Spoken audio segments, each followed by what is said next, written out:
So Tyler Perry is accused of sexual assault. Black men in power are easy targets because the world still doesn't know what to do with a black man who has power. Let's not act like we haven't seen this game before. What I heard from him was a person who did document some.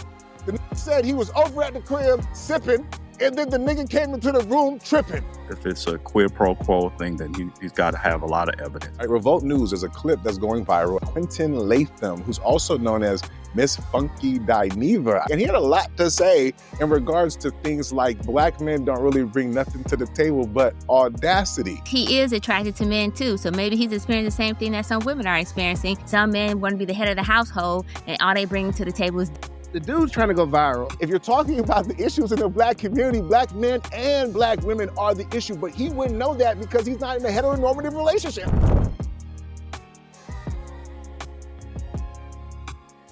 Welcome to yet another episode of the BLC Pod. It's the BLC Pod. And I got most of my people with me. I see you S&M on Juneteenth talking your talk. Hey, representing for all that black girl magic out there. Speaking of black girl magic, we got to take a pause. Our girl Tia can't join us for this particular episode. Tia, girl, we love you. You know what I'm saying? Hearts and all that black girl magic. You know what I mean? So unfortunately or fortunately, S&M is going to have to hold it down without you. Before we talk to S&M, don't forget to like, subscribe, follow, and all that good stuff. I see y'all active in the comments section. We appreciate y'all. Y'all lucky I'm too busy because I might shoot back. You heard? And don't forget the merch shop. That's right. We got some new stuff. I just talked to my designer, just talked to the team. Got some new merch coming. So definitely continue to stay tuned for that. But like I said, I got my peoples with me, most of my peoples with me. S&M, what's happening? So, as you know, today is Juneteenth, so we in the celebratory mood, you know, Jubilee. And with that being said, I also got my red drink. So, yes, it is a red Kool-Aid, which is the only flavor that is red. Like, is red really a flavor? But either way it goes, it's the color that matches the scheme. So, I am super excited for today. Had some Juneteenth celebration, got to crown Mr. and Mrs. Juneteenth over the past weekend. So, it is all love over here, Juneteenth. Yes. Oh, I just had a quick question for you since you're the Juneteenth person.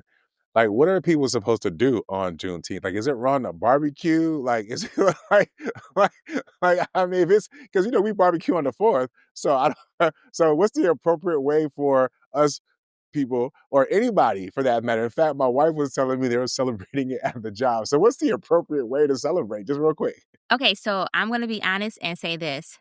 First, I don't think everybody should celebrate Juneteenth. But with that being said, because that could be controversial to some people, because Juneteenth is a federal holiday now, but the origin is, of course, Jubilee. And as a matter of fact, for those who are interested in finding out more about Juneteenth, I actually recommend they check out our season 3, where we actually did an entire episode when this became a federal holiday. That's season 3.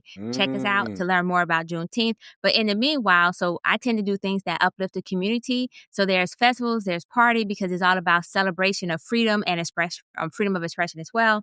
And then there's like key things that you try to eat. Like, so for example, while folks was clowning watermelon, is actually one of the things that anything red, right? So watermelon, cherries, cranberries, all those, anything red to celebrate the blood of the African Americans that was spilled to build this country, as well as, and then there's some other things too that you can do. There's an entire script. So like I said, I recommend folks just check it out.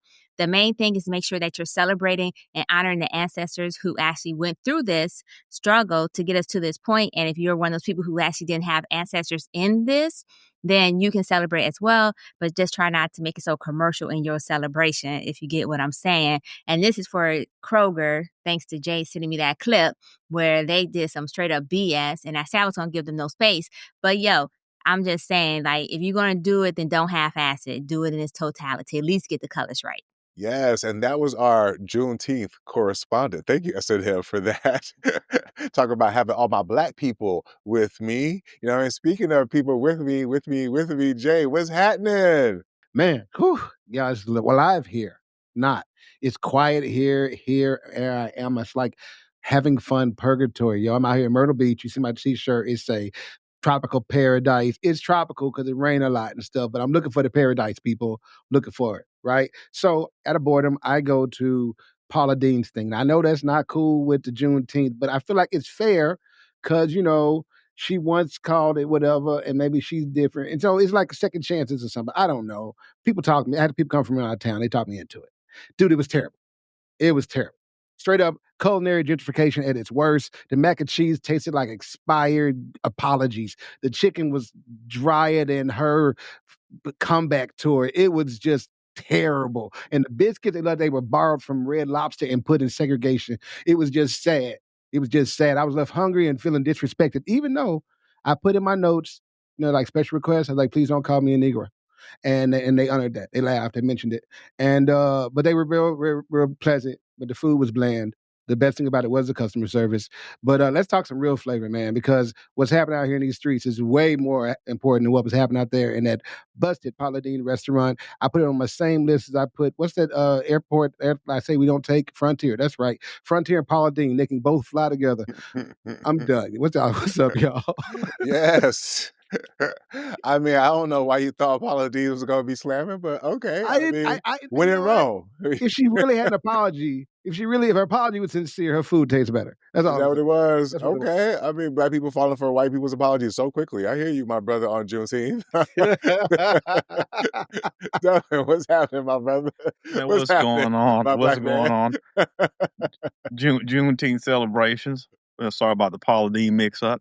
But yeah, everything's good, man. We had a great Father's Day. Hopefully all the fathers had a great Father's Day. They didn't put you to work barbecuing, celebrating Juneteenth out here in the South. Everything's good, except for, oddly enough, on Juneteenth, we're having a little colonization issues / gentrification out here in the glorious 3rd Ward and 5th Ward of Houston. There's a lot of, historic black communities, a lot of local businesses, bars, restaurants, things like that. Well, of course, with gentrification, the other people have discovered it and are moving in and then complaining about, the traffic and the bars and restaurants and just the traditional flavor of the community. So that's a big thing out here going on. So we've got a big gentrification issue inside the loop in 3rd and 5th Ward. So you guys wish us luck and support us. And, we'll keep you posted on the struggle out here in Houston. Yes, for all of the mini fans that we have out there in H-Town. I want to say, if you know me, you know that gratitude and empathy are at the core of who I am, right? And empathy because I can see and feel where people are coming from. I had an experience recently that made me understand how hard it is out there for women when it comes to dating. Right? For anybody who's ever looked for like a developer, right, on Upwork or any of those sites, it is hard out there. And then I realized, oh shit, it's like dating. I understand where women are coming from, right? And this is what happened to me that made me really understand where they were coming from, right? Because it's one thing to go out there and is a bunch of bums, right? You understand that, right? But then you meet that one dude who's talking that talk. You know what I'm saying? He's talking about the front end and the back end. And you're like, what? You know what I'm saying? Like, it's music to your ears. You're getting excited, bro. I can't tell you that when I met the dude off of Upwork, I was like, oh shit, I was looking forward to meeting him. It was almost like a date in some really weird way, right? So the first date was amazing, and he gave me a nugget that was like priceless because it saved me almost 50% off of development. I'm like, oh shit. You know what I'm saying? I'm like, yo, he the one. You know what I'm saying? I'm looking forward to the next date or the next meeting, excuse me, right? So I talked to my wife about it, and she's like, wait a minute. He sounds too good to be true. Right? And so finally, we get into the second meeting, and then come to find out she was right. The veneer just faded away. He was nothing more than a fuckboy in developers' clothing, right? And it was at that moment I realized, wow. Because it's one thing to know there's some fuckboys out there, but it be that one motherfucker who just present in such a way that gives you hope that you might have found that one person that you could build with for real, only to realize he was a fuckboy the entire time. So to the developer out there, this one's for you, you motherfucker, you piece of shit. And if I see you somewhere, you lucky I don't keep your fucking car.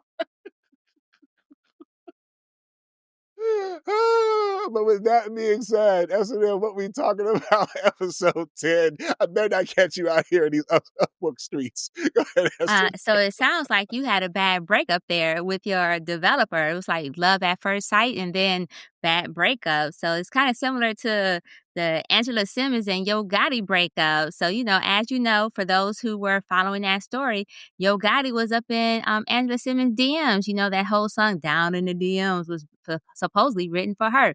And so recently they just announced that they are calling it quits. So I would love to get your thoughts on this. Was it really love or just PR? Or was this the case of manifestation gone wrong? Or maybe she manifested this breakup too. I don't know, but I'm interested to hear your thoughts. So listen, Gotti was a blueprint for every romantic with a playlist and a prayer and a passion for somebody they thought was like the dream, right? He wanted her. He waited for her. He wrote verses about her. And then when the moment came, he showed up like a man who believed in manifestation. And as a man who believes in manifestation, I salute him for that. Respect him for that, right? Much respect. But here's the grown man reality, right? Manifestation gets you the moment. Like you get to that moment where, yeah, it's here. But maintenance keeps you in it. That's the thing with luxury, right? You can buy it, but can you maintain it? Can you keep it in its proper form? Can you keep it in the form to which it either was when you got it or that it's accustomed? Do you even really understand what the upkeep is or what it's like in the interior when you drive it for more than 6 months or whatever? Or drive it for more than your fantasies in the test drive. Anyway, I digress and I meander on my metaphor. So let me get back to it. So Angela is like more than fine. She's nice. She like legacy. She's luxury. She's curated. And I love that, she normally doesn't seem to run on vibes. She seems to be consistent, I guess. She has clarity, capacity. I think he's like that. But I think he realized that he didn't have an infrastructure for her. Whatever it took to maintain her, he just don't have it. You know what I mean? And if your lifestyle can't grow with hers, if your values don't align for whatever reason, you know what I'm saying? I'm not even blaming him. But this isn't about Angela and Gotti failing. This is about the difference between readiness and desire. So it's bigger than just a celebrity couple. We looked at them because they're like our real life reality TV, but bigger than them is a question of when you get that thing you've been dreaming for, when it's not perfect, do you cash it in? Do you make adjustments? Do you make accommodations? Do you try to change it? Like, what's the move? Or do you quit? Because reality hardly ever lives up to the fantasy. So that's what I think is happening there. Yeah, and I think that's the big issue. That was my takeaway from it. I've experienced that. I'm pretty sure you have, Jay. S, and then we'll probably all have to some degree or another. I've been wanting them. I've been desiring this, and then it's just so magical and perfect in my head. And then the reality of interacting with her is just like, nah, this ain't really it. She just, I got the fantasy imagination Angela Simmons, and then I get in the relationship with him, and I'm finally here. I've arrived. Then like it's just regular old Angela Simmons. She fart and burp like everybody else. It is crazy.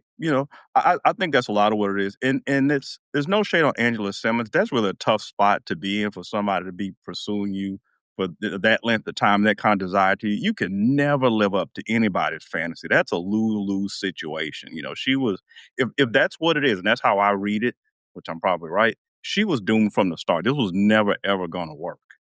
She could never live up to his imagination.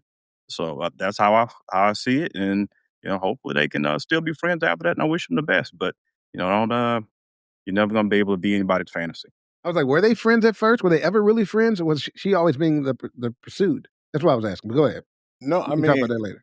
Man, listen, man, I hear what y'all saying, but I feel like y'all are making more out of it than what it was for real, right? So like, for example, right, the brother in the studio, he might have saw like some show she was on and thought it was cool to be like, hey, Angela Simmons or whatever, you know what I'm saying? Like just spur of the moment. It wasn't like he was necessarily pining away for her. We don't necessarily know that. So I'm gonna push back a little bit on that.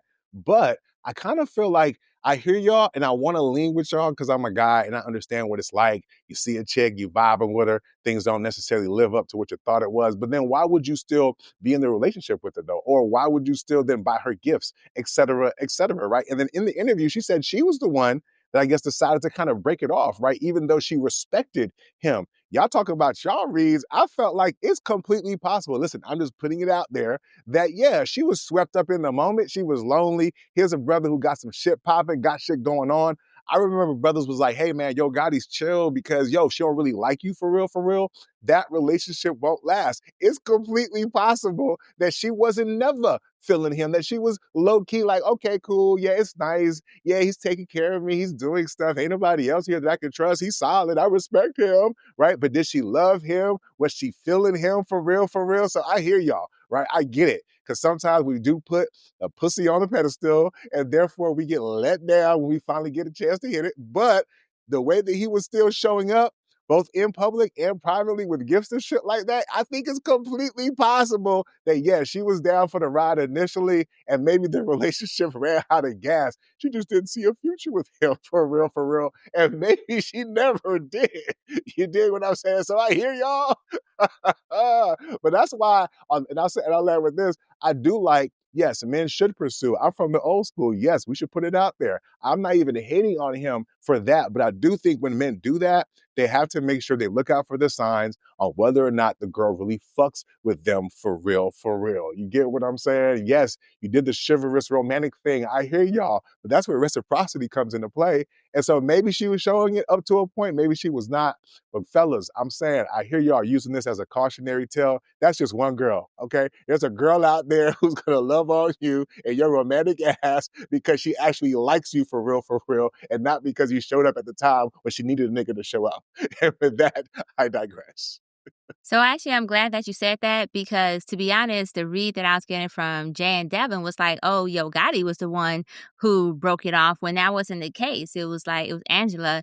And so now I understand the perspective for her because at first, when I first heard this, I was like, oh, Yo Gotti probably was like, hey, I came, I saw, and I conquered, and now it's time to move on. But that's not what happened. Instead is she came, she saw, she conquered, and now she's moving on, which is the little twist there that I wasn't really expecting once I was kind of delved into the story because I was like, okay. And so I'm gonna have to lean more towards Nick on this in regards to like, hey, she was there for the moment. She had lost. She had a loss of life, right, that occurred. And he was there right there being this person who she needed right then and there. That was the Mr. Right Now versus Mr. Right. And there's a difference between Mr. Right Now and Mr. Right. So basically, it sounds like he served his purpose and now she has no more use for him and it's time for her to move on. She recognized it's not the course that she want to stay on. And for whatever reason, she's like, yo, let me cut you off now or cut you loose now so that we both can move on to be with other people so that you can find your Mrs. Right or Mrs. Right now, depending on which route he decides to go because of the situation with her. And she can find her Mr. Right or Mr. Right Now if she decides that she want to find somebody else. So I think this kind of plays into another story that Devin had wanted to do in regards to women and loneliness and men and all that good stuff. But we ain't gonna talk about that story per se. But with that being said, I'm gonna wish them both the best and they both got what they wanted for the time that they needed it. You know what I'm saying? He got his rocks off, she got her comfort and her rocks off too. So kudos to them for getting their rocks off and being adult about the relationship and moving along in a positive manner and not slandering each other like some clowns in these streets. We ain't gonna call Offset name or anything like that. But anyways, be adult about it. I like it. Kudos to them. No, Yeah, Offset also, didn't go say. ahead. You got something, Jay? No, yeah, I was gonna say no. Obviously, catching the strays, but I wanted to push it back because he wasn't. What was he doing? He wasn't doing his mind his business. I wanted to push back that So what did he do wrong though? He did everything right. He went to therapy. You know what I'm saying? He was very candid. He was very vulnerable. He told his story. He told his dark past. He was very. You know what I'm saying? He was loving. If women said they want that, he had the money. He had all these things that women say they want. Where did he do wrong? What did he do wrong? If you can answer that on your own time if you want to. I just need to. You're the only woman here. You know what I So mean? I So was I going wish to I answer but it. that. Oh, okay. Oh, I was going to answer it because from my understanding, I think she wanted to move to the next level, but I need to confirm that. And that's not what he was ready to do. He's not ready to move to the next level. So if she wants to move forward and the next level for her would be marriage and he doesn't want to get married, then that means that's not the right relationship for her. No, fair enough. And like I said, I wish him well, and I think both things can be true. So that's how I feel about that.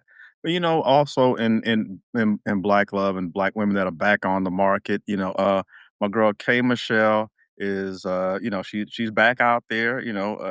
At first I was happy, but she is pursuing the White Kings. She did an interview with our man, the Holly boy himself, Cam Newton, and she had a nice little sit down with him, and she told him, she's moved to Nashville. She's seen some things. She's seen different relationship dynamics, of course, different culture out there versus Atlanta.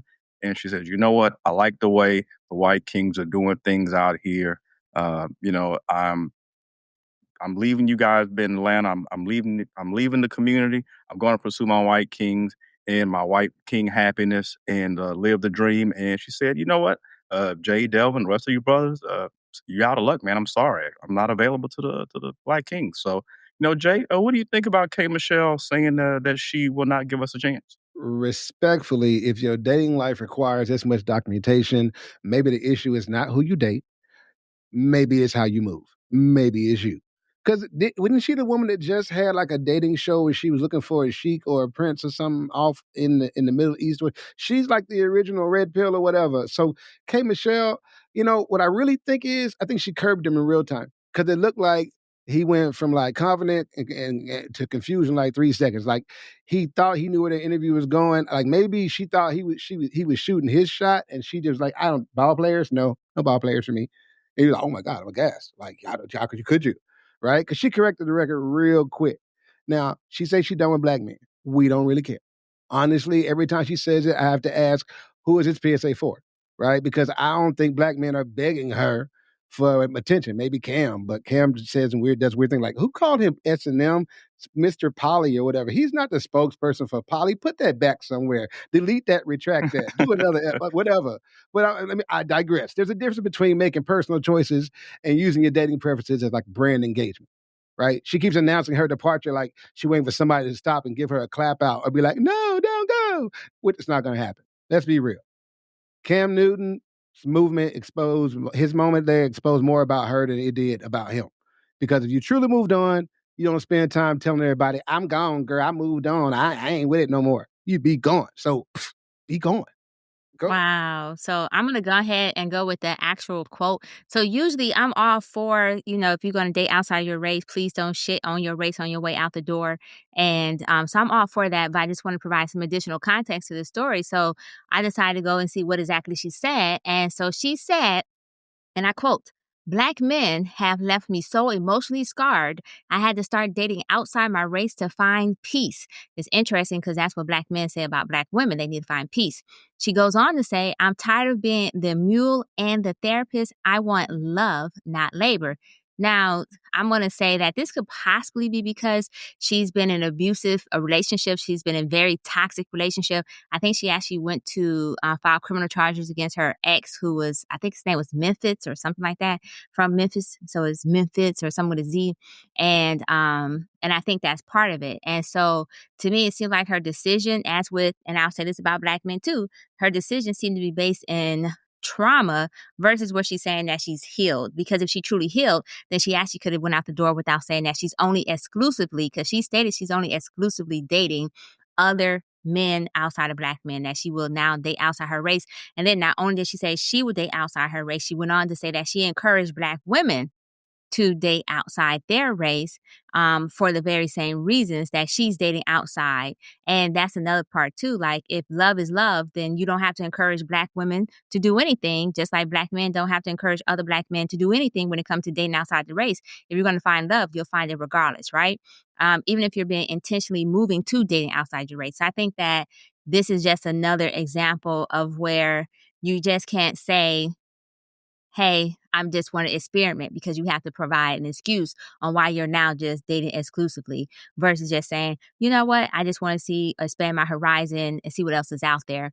And so I'm not rocking with K. Michelle on this simply because it's just another example of somebody shitting on their own race on their way out the door. And while she can speak to her own personal experiences and the personal choices that she made with these men, the key part is it was her personal choices of choosing men that were toxic in nature. And so therefore, and then she put that broad brush and generalization of all Black men. And that's where I have a problem. We generalize all Black men or all Black women. And so in this particular case, I'm not quite sure. Cam, he actually said something positive, such as, "Hey, I encourage this. I encourage you finding love where you want to find love." And I was surprised and shocked that he said that because we know Cam Newton background. Him as a wound maker and and using his women as placemats or place warmers or whatever the hell he using them as. And so I think that the overall conversation though should really be about boundaries, right? How do we set boundaries when dating? And that includes boundaries for ourselves too. So if you're dating and you're in these relationships and you find yourself attracting the same type of men, and you find yourself in the same cycle, that may be a you problem.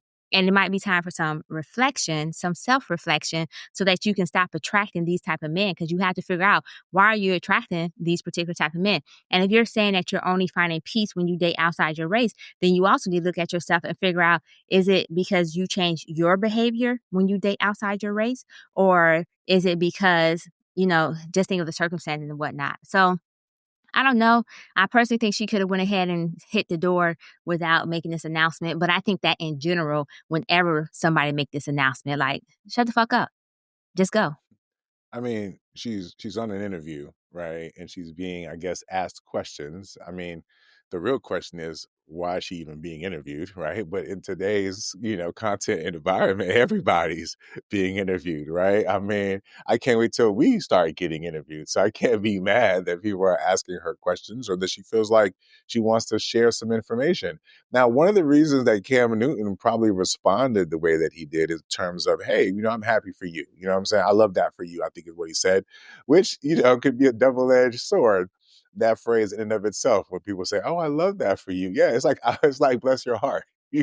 Sometimes people really mean it the positive way, but a lot of times people mean it the other way, like, "Oh, I love that for you."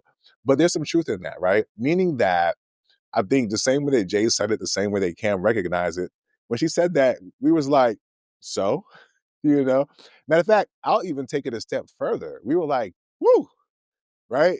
Because finally, you know what I'm saying? If we've been so bad to you, sis, let's get you off the docket. Let's get you off the leisure. Let's point you in the right direction. For any woman out there who finds themselves feeling that way, I'm low-key not mad at, K. Michelle singing that siren call, because those women are so broken and so dysfunctional, right? And they have so many deep-rooted issues, some in racism, some in whatever ism, right? Sexism, whatever, right? That they probably would not be a good partner to a well-meaning black man anyway. Hell, they probably wouldn't even be a good partner to a non-well-meaning black man. There are guys out there, for as cute as K. Michelle is, like, nah. As much as we like crazy pussy, nah, we good on that. nah, nah. Niggas extol the virtues of crazy coochie, and K. Michelle has just been crossed off the crazy coochie list, right? That should tell you something, right? And what's beautiful about her display here, it allows me to call out yet another prime example of a lack of accountability that S&M so eloquently broke down, because yes, she chose a lot of these people. And so for her, maybe in her mind, she doesn't trust herself. You know what I'm saying? She likes certain types of black guys. So maybe the only way that she can escape, because she doesn't have the willpower enough to recognize that maybe she's not making the best choices with the guy that she chooses to sleep with. She's like, oh, let me go over here, thinking that the grass is greener. You know what I'm saying? Listen, I believe the grass is greener when I see her ass walking down that aisle. You know what I'm saying? Until then, you know what I'm saying? You're delusional. You know what I'm saying? I think low key, women like her think that they can trick white dudes, you know what I'm saying, to fuck with them a certain type of way. If we really gonna talk about it, can I talk about it? Yes, you can, Nick. Let's really talk about it. These bitches think that because they're exotic to them, or that their little feistiness is code for, he gonna put up with my shit. Listen, my white kings out there, she's playing you, my G. You know what I'm saying? She playing you for pussy. Not Okay? you Now, if shit you on is, her. you is. You dig what I'm saying? I hope at least the coochie is fire based off of your standards. But what I'm saying is, she don't respect you for real, for real. And that's what the fuck she's talking about, okay? She's looking for a white dude she could be a doormat to, okay? And good luck with that. Okay, because what white king of self-respect is going to want to put up with your black ass? Okay, so Why? I'm gonna just keep it 1,000. You know what I'm saying? But she's a beautiful girl on the inside. Oh, yeah. She still has Yeah, more Why? yeah, human yeah, Yeah. tendencies. Yeah. Why? Go ahead, Yeah. Del. Why? One of God's children. Why? yeah. No Why? I'm complaints. just gonna go with why. Why we had to go down this super dark, deep path of, warning the white kings of her behavior and whatnot. But it's all good because you know what? The only question I just gotta ask is why can't we just divest without demonizing each other? You know what I'm saying? Like, why do we have to have this demonization when we're divesting? Are you talking That's about all for I just her? want You to know. talking about for her? Go ahead, Delvin. Yeah, and look, we talked about it. The group chat of the brothers, we're in it. The group chat doesn't care. We don't care. I think she wants us to care. And here's the messed up part about it. Nick was cooking. She thinks she's gonna come over there and fool the white kings, and they gonna think, oh, her behavior is just exotic. No, it's dysfunctional. She needs therapy. We just know what's up. And here's the messed up part. They always talk about, oh, I want a man to protect and provide, and has all his money and all this other shit going on in the social circles that she's in, and the type of men she's been around for her, entertainment career. None of them wanted to bag you. None of them wanted to protect and provide. And she brought up black men having families and community. You couldn't find anybody in your social circle who wanted to create a family with you and start a life with you. That's a you problem. You're in proximity to the kind of black men most black women would kill to be in proximity of, and they don't want to fuck with you like that. That's a you issue. Maybe you can go over there to Nashville and find a country singer that's with the shits. I mean, and that's cool. And Cam said something, and I thought it was really deep. I don't know what kind of reaction she was looking for when she said, "Listen, I'm leaving the group chat. I'm leaving Wakanda." He said, "You know what? I value happiness, so I'm happy for you. Go for it." And she seemed kinda taken aback by it, yeah, if that's gonna make you happy and that's what you're gonna find what you're looking for over there, then that's cool. Go be happy, and that's all you want. I am pro go where you celebrate it, not tolerate it. So I wish K Michelle the best, and I hope she finds what she's looking for outside the group chat. And Imma land on that. And you know what's funny, right? Just before we move on, that last thing you said, Delvin, was super important because here was a brother wishing her well, and she didn't know how to receive that. It's almost as if maybe she's only been around brothers who maybe don't wish her well, right? And then wonder why she's in the state of mind of like not wanting brothers. You dig what I'm saying? I don't really get that. You know, something else I don't get is how people be having certain conversations because our next story, right? Revolt News is a clip that's going viral. I believe the sister's name is Teslin. I want to get her name right. Teslin, I think Teslin Figaro. She was interviewing Quentin Latham, who's also known as Miss Funky Dineva, I think, if I'm not mistaken, which is a fun story because we went to school with him, myself and Jay, around the time, right? We went to school. I mean, back then he might have just been Quentin, but he eventually became Miss Funky Dineva, who's a part of, we'll say, the alphabet community. And he had a lot to say in an interview with Miss Teslin on the Revolt clip that I saw in regards to things like that black men don't really bring nothing to the table but audacity.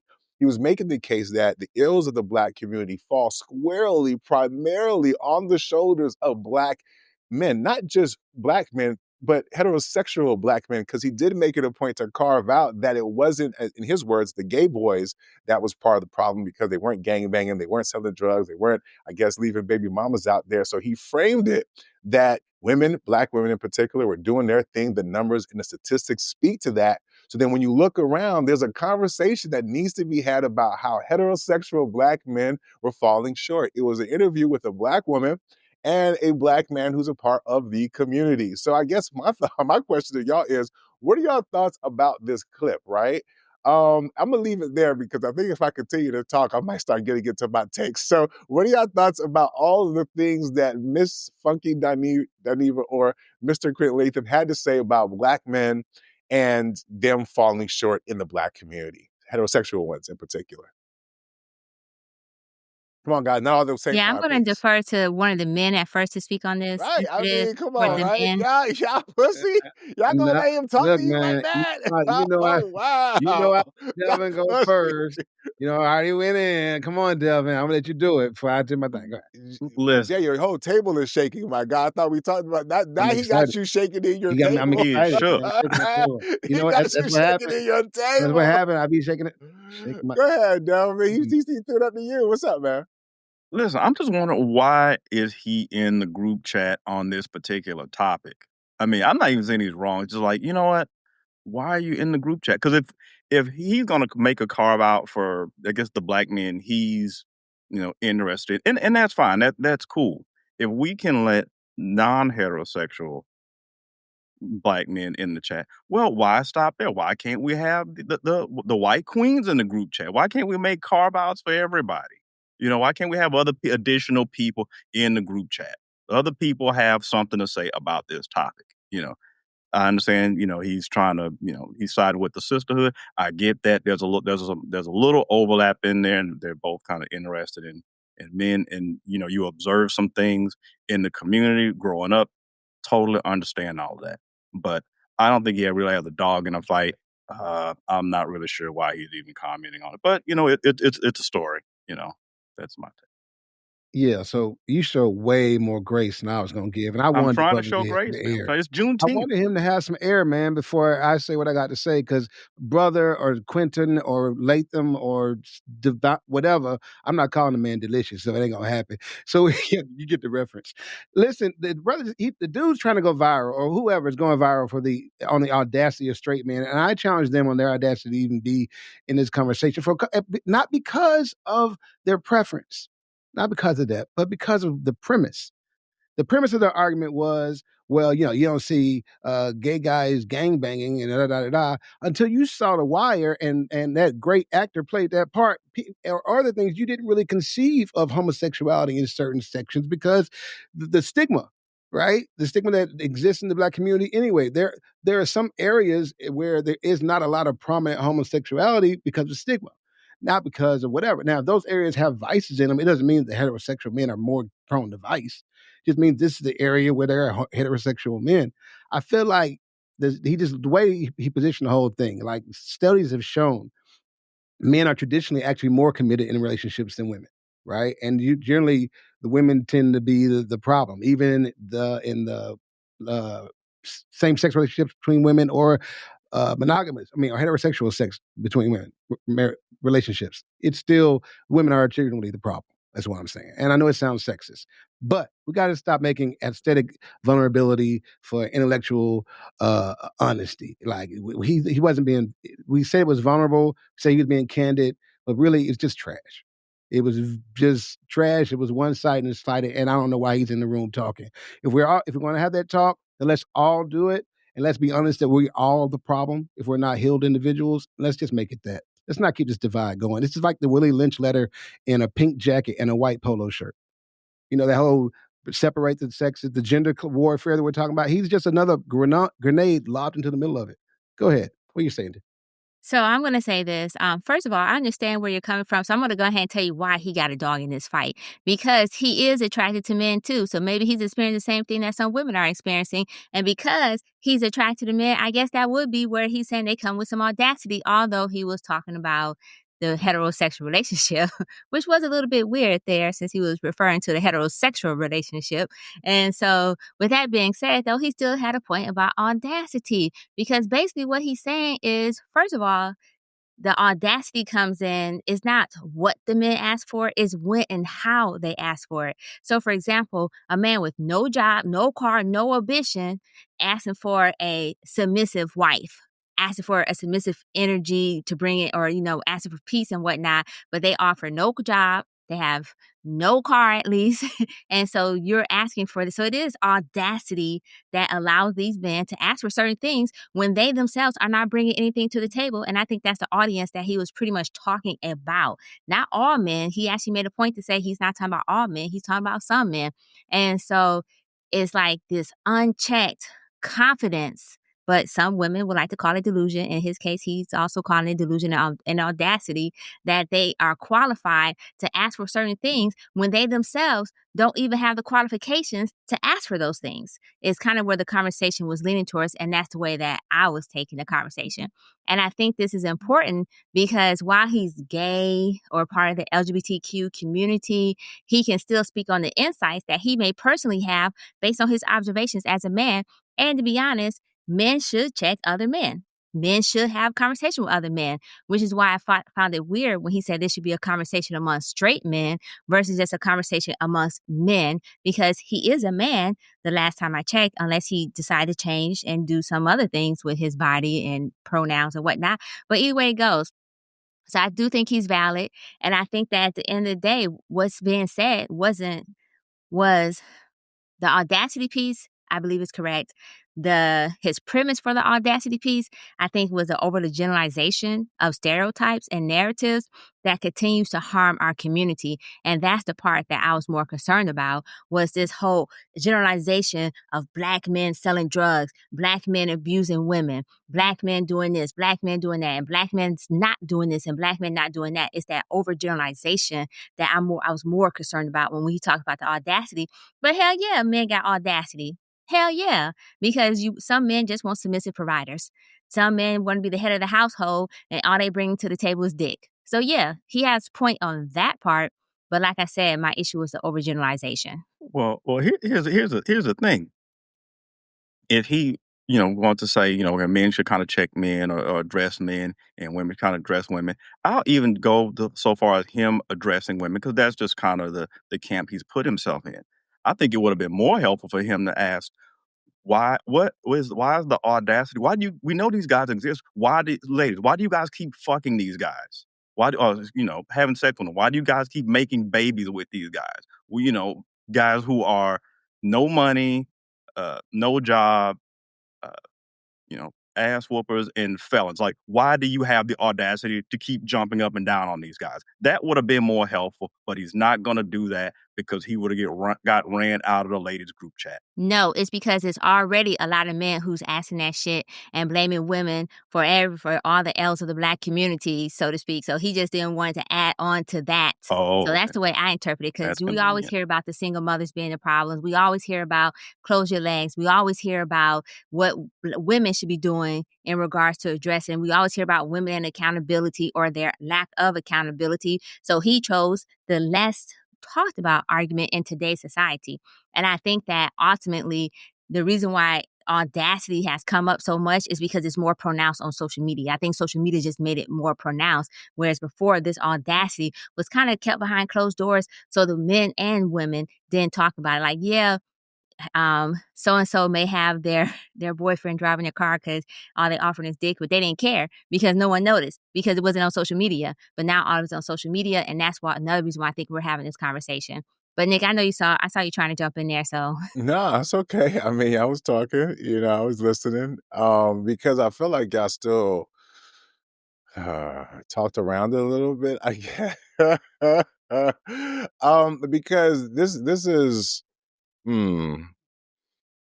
I gotta breathe in and breathe out, because this conversation is such bullshit across the board. Like, the fact that y'all even entertain the audacity part is interesting to me. I had to look it up where y'all was talking, right? Showing a willingness to take surprisingly bold risk, right? Audacious refers to boldness and daring. Right? Like, being Black walking outside, sometimes you got to be audacious to go out there and find a job, or many of us who are entrepreneurs. I get that audaciousness, could have a bad connotation, and maybe that's the way that he meant it, but fuck him. You know what I'm saying? He'll define how he want to use it for me. Right? That's number one. Number two, I felt like the value proposition was skewed because he was painting a picture that said women weren't the issue at all. Gay boys weren't the issue at all. It's only heterosexual Black men who were the problem. Cap. Delvin just called out one example of it, right? Because some of these women who aren't the problem seem to still take bold risk fucking with niggas who ain't shit, to the point of even having babies with these niggas. What's more audacious than that? What the fuck are we really talking about? For real, oh, women aren't the problem at all? I hate people other than themselves and point the finger at everybody else. Well, he did not everybody else. Because I also wonder sometimes when people in that community have so much to say about others, is it coming from a real place? Right? Is it true observation? Or do you have a belief system already and you're biased because maybe you have an issue with heterosexual men? Sometimes when I hear people from that community talk, I'm like, bro, you know you're a man, right? You know you're a black man, right? Still, I get it. Maybe you put your sexuality in front of the rest of it, but you still a nigga, right? So I get it. So we want to then separate ourselves off of sexuality as if there aren't fucked up gay people, just like there's fucked up heterosexual people. You know what I'm saying? Like there's not good gay people, it's like there's good. That shit is cap all the way around. Just even the conversation, black women, get the fuck out the car. This shit looks nuts. You know what I'm saying? To have it on a, like at least have another man there, right? A heterosexual man there to balance out the conversation. Cause what the fuck does he know? For real, for real. He got third-hand information, right? This shit is ridiculous to me because it's not true. And the other thing that's not spoken about is she said, oh, black men don't care about your degrees. No, we do care, but like not to the way that y'all want us to care. The way that y'all value people is funny to me. Y'all think that because you got debt, maybe you got a house that you just by yourself that you probably don't even really need for real, but because somehow it makes you feel better about yourself. Yeah, you got your degree, but you also drowning in fucking debt. You ain't got nobody in the crib to love on you and be there with you, but you think because you got material shit that you're more valuable than a man who doesn't have those things? There's no value in men beyond their purse for real, for real. So when he says men only show up with audacity, what he's saying is most of y'all niggas ain't shit. Is he just talking about money? Is he talking about character? You know what I'm saying? If you're talking about the issues in the black community, black men and black women are the issue, but he wouldn't know that because he's not in a heteronormative relationship. Right? He's too busy. He sounds like one of the white people who watch a bunch of clips and form their entire opinion around a small segment of loud people, right? Without taking the time to pause and say, wait a minute, let me make sure I think this through before I say something. The fuck out of here. This shit don't make no sense to me. And it's funny, Esther, because, okay, cool, yes, he would. What point does he fucking have? For real, for real. What point? Because you can point to all sides and say, oh, this person is this person is that. Okay, he got a point in that way. But if you're talking about the larger point that he was making that, oh, only heterosexual black men are the problem, nigga, fuck you.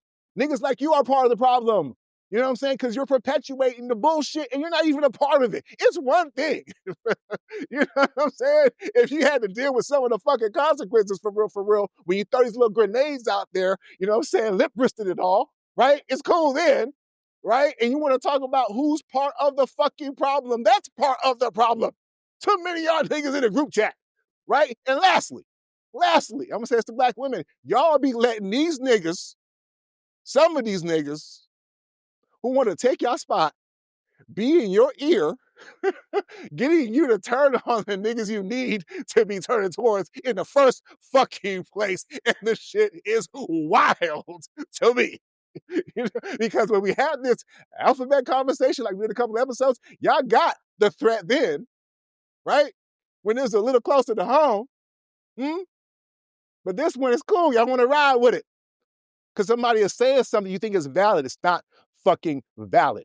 You know what I'm saying? Because if you're only judging people, maybe I can see that. But when we break down the numbers that you were talking about, black women in the whole aren't making more than black men. Black women on the whole are more in debt than black men. What the fuck are we talking about? And why the fuck is he even talking in the first fucking place?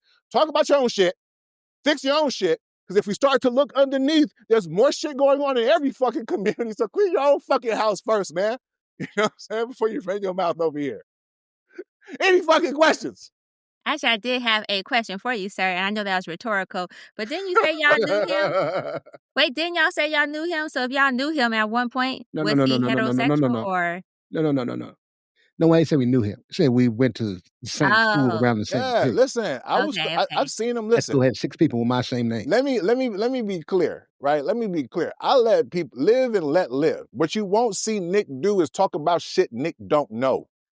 You know what I'm saying? I let people do their things because I understand there's nuances sometimes that maybe if I'm thinking about it from my perspective, that maybe I'm gonna talk out of turn. So I respect everybody. Let people do what they do. I knew the brother a little bit, maybe saw him around campus or whatever, didn't, chop it up or nothing. But when I saw him later on, I was happy for him. It was all good. It's all love. I have no issues with the brother in particular or the sister, depending on how he identifies. But what I'm saying is though, when you get on platforms and you talk about things that I think are limited to not only your experiences, but also could be detrimental, and you're having a conversation about what's detrimental about the Black community, it's like Exhibit A, sir. You know what I'm saying? It's Exhibit A. Because the truth is the other thing is when y'all niggas do that, and y'all absolve Black women of any accountability whatsoever, you don't think that contributes to the problem at all? Oh, no, girl, you ain't the problem at all. You did everything right. It's never you. It's always them. He literally said that. He literally said that. So maybe that's why some of them go to some of them, because they get that type of feedback. But do you think that type of feedback is conducive to a self-reflection or accountability or growth in an interdependent relationship when it requires both people to be somewhat accountable? The fuck are y'all talking about? The shit is dangerous. And I barely use that word. Because if we're relationship centered, we gotta be careful of not only domestic, but foreign dangers and shit. And here's one which I don't know which one he is, but it's like he's both at the same damn time. And I'm confused. Alrighty then. Enemies foreign domestic. With that being said, That was pretty good. so with that being said, one thing I will say is that I do agree that this type of rhetoric is dangerous. That's why I talked about the overgeneralization. I actually didn't ping on the total absolution or absolving of women of any responsibility in this particular clip, but it could be because I focus on what he actually said pertaining to like the reasons, the generalizations and whatnot. But either way it goes, I do concur that this is, when we talk about the L's of the community, is a men and women issue versus just, it's just all men or it's just all women. So that is something to say. With speaking of men in the conversation. Oh, and that's the other thing I want to say. I also agree that she technically should have had a heterosexual male in the room while she was having that conversation about the heterosexual community, simply because while he was making his observations, it would have been good to have somebody in that community, in the community that he was speaking of, talk about it as well, right? So speaking of heterosexual and the LGBTQ community, we do have something else that just so happened to drop the other day. So Tyler Perry is accused of sexual assault. And so the lawsuit apparently alleges that sexual comments and remarks were made to Derek Dixon. For those who don't know, he played on The Oval. He was also in Ruthless. In regards to wanting a sexual relationship, he apparently made several advances. He actually groped him at one point. He jumped in bed with him at one point and groped him again. There were various, or allegedly did these things. And so in 2024, he filed a complaint with the Equal Employment Opportunity Commission, hoping that he'll get some action taken against Tyler Perry Studios and whatnot. And apparently the show producers did not do anything. And so he ended up quitting the show. And so with that being said, while details are still emerging, the internet is actually split on this between like disbelief, disappointment, and there's been more discussions about power, image, and accountability. So I would love to get you guys' thoughts on this entire situation. Whew. Tyler Perry didn't see that coming. I'm sure he didn't. But I'm confused. The EOC checked it out, and they, I guess, moved on. You said the producers didn't do anything, but I'm assuming they didn't do anything because the EOC didn't do anything because we didn't hear about anything. So let's slow the outrage train. You know what I'm saying? Read carefully through the accusations. I mean, it sounds more like he flirted with the line and he crossed it. Now, I don't know about this jumping into bed stuff. What I've seen in the messages that were sent between them, because I wasn't there. They got footage of him jumping into bed. If he was willing to testify about it, whatever. All I've been able to get access to are the messages they say the man sent back and forth to somehow incriminate him and make it sound kind of weird and skeezy. And I didn't see anything there. I saw a man who definitely was shooting his shot. He was shooting his shot, but I already knew Tyler. He dressed up in the dress for years. I don't know anybody surprised. So I expected he to be shooting his shot at dudes. I'd heard about Tyler Perry anyway, so it was no thing, whatever. So I'm saying timing matters. So we know these cases tend to surface right before a major production, business move, or media rollout. You can call it coincidence. I wouldn't. I'll call it strategy. So, I mean, because the guy went for money, and then when that didn't work, he went for more money. So here's my thing. If Tyler did something truly inappropriate, then let the law deal with it, right? But if this is like just somebody, which I think it is, stretching uncomfortable movements or uncomfortable moments into allegations for a payout, then that cheapens the real victims out here, who might also be Tyler Perry victims for all I know. But, or it might be actual Tyler Perry victims for all I know. Who knows? But it does weaponize the court of public opinion against him, kind of like what happened with Diddy. I'm not saying Diddy's innocent. I'm just saying it's a pattern here. Black men in power are easy targets because the world still doesn't know what to do with a black man who has power, who owns a studio, who has his future in his hands, who can write his own ticket, and isn't afraid to be vocal. And we have to protect truth. Now, I'm not saying everything Tyler Perry does at his studio is truth, gospel, or even quality, or actually reflective of us. But you seem to like it, you know. But we got to protect reputations too from unwarranted attacks. So I would like to see what comes out. Let's not act like we haven't seen this game before. What are you thinking? Yeah, I'm definitely taking the same stance I had on a lot of these high profile cases. I'm going to relax. I'm going to wait for the evidence to come out, see how everything plays out. I kind of did a little digging. This goes back to, was it, I think, 2021. You know, when he meets the guy, makes some promises. Even the text messages, looking through those, they're suggestive, but there's nothing. I didn't see a smoking gun. Maybe some more things will come out in the future. Because the problem is, once this happens, and even if nothing comes of it, it's a where do I go to get my reputation back kind of thing, right? There's a big, it, from what I see right now, it appears to be possibly a quid pro quo. Again, we're only getting one side of it. There hasn't been a thorough investigation of it.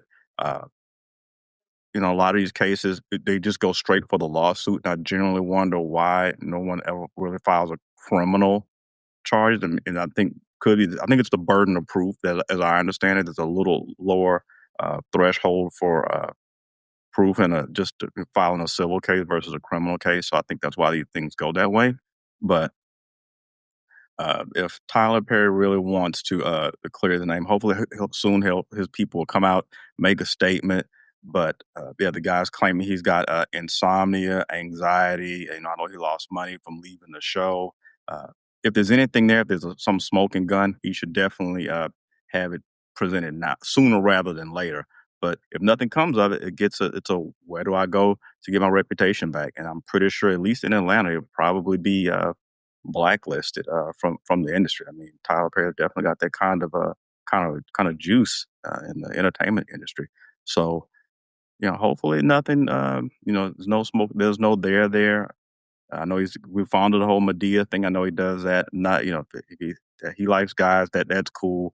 All love. You like what you like, but if it's a quid pro quo thing, then he's got to have a lot of evidence. And this has been going on for a number of years. I would think, if it were me, I would be documenting all of this stuff. I would always have my phone on record. Just a bookload of text messages. So if this has been going on for a while, he should have a gravy train of evidence. This should be open and shut. But we'll see what comes out. I'm reserving judgment. So, quick question. Have you ever been sexually assaulted by a man? Has a man groped any of you guys? A quick yes or no? No, No, right? Okay, no? Okay. Y'all don't even sound like y'all even filed a complaint with the EOC before. Have y'all ever filed a complaint with the EOC, yes or no? no. I could tell. I could tell. I could tell. Like, please don't waste my time. Right? Let me tell you why. Right? So, if you've ever been in a position where you're at the job and you don't have a lot of recourse, maybe you go to HR maybe takes your complaint, maybe doesn't. Depends on what the situation is, right? For those of us who have gone to the EOC is bullshit. It's not a real thing. The people go there because they have to follow the process. And so even before they get to like the millions that y'all talking about, it's like it's bullshit. It's just what you have to do because you don't have another recourse, right? Even in some states, you can't even get to the legal perspective until you have the EOC. There were times where you talk about documenting stuff. You can have all that, fam. Doesn't mean it's going to turn out because guess what? Those people are overworked and underfunded too, fam. How many complaints do you think a small office, maybe the state of Florida or different districts have to deal with all the racial complaints that people have for real, for real? What the fuck are y'all talking about, right? So that's what. What I heard from him was a person who did document some shit, right? You know, from what I understood, he quit his job. He left a $400,000 job because of this shit. So it wasn't like there was nothing that he did prior to us hearing about this lawsuit. So it's like, I get it, right? Because y'all don't want to, I don't know if y'all like Tyler or we just want to believe it, or I get it, because anytime a black man, we get up in arms, right? But what reputation exactly are they smearing here? Also, that's a second point. What? You mentioned that Tyler was already gay, right? He's a powerful man in Hollywood, and y'all don't think that he ever used that towards his advantage? Not saying it's criminal. And what the fuck is that even about? Criminal? The fuck, nigga groped you finna call the police? That shit sounds nuts, bro. Talking about criminal charges. The nigga did not allege something that I think most of us would not think rises to a criminal action necessarily, especially when you layer it with the fact if you're a man, right? I one time got assaulted by a woman, and as a man did not feel comfortable calling the police. Now imagine this 6 foot whatever nigga who damn near runs the city. What the fuck you think I'm gonna do? Right? The nigga said he was over at the crib sipping, and then the nigga came into the room tripping. You think he's gonna pull out his phone and capture that via text message? Fuck, that was what he said happened. So sometimes the assault stuff is not captured like that. And then on top of that, sometimes we're not being sensitive enough to the fact that men being put in that situation may not know how they were gonna respond. Especially if there's a power dynamic. We talked about the Diddy shit when the nigga was in the room with whoever trying to get his groove on, and Diddy's back there like, he's like, yo, I don't know if I feel comfortable with this type of shit, right? So all I'm saying is, it's like, yo, listen, I get it. We have a predilection to just not believe victims. And I'm not even saying we should believe him. But just hearing y'all talk as if there's no there, there's more of a there here than I've seen in a lot of these other fucking cases that we talk about. And if I'm being honest, it's like, is it there here because, aha, right? We do it, right? For some people, right? Despite the beard, or excuse me, the long-term girlfriend, despite the stories of walking on the sand with your child, who really believed that? Oh, y'all did? Oh, my bad. I got it. Y'all the same ones who believe some of the plots of his movies, huh? Y'all be the same ones who still support Tyler Perry shit. I tried watching The Oval and got dizzy. This shit was some trash. He did that boy a favor. Get the fuck out of here. You still got a career left, my boy. The fuck? So I don't know if Tyler Perry did this shit, right? But I'm not going to put anything beyond anybody. I don't know these people. Y'all be the same ones who be putting certain celebrities, with Haley Bailey this and all this other shit. I don't know none of these people. Nothing is above what could be proven that he could be a motherfucking miscreant acting wild out here. You know what I'm saying? Period, point blank. We don't know other people that he was wilding with. He probably paid off. I'm not trying to put that on his name, but I think the dude's claims is credible. You know what I'm saying? And lastly, so I sat there and thought to myself, 260 million, my boy? Ooh, that's a lot of pain and suffering. Wow, pause. Especially if there was no penetration. But here's the thing,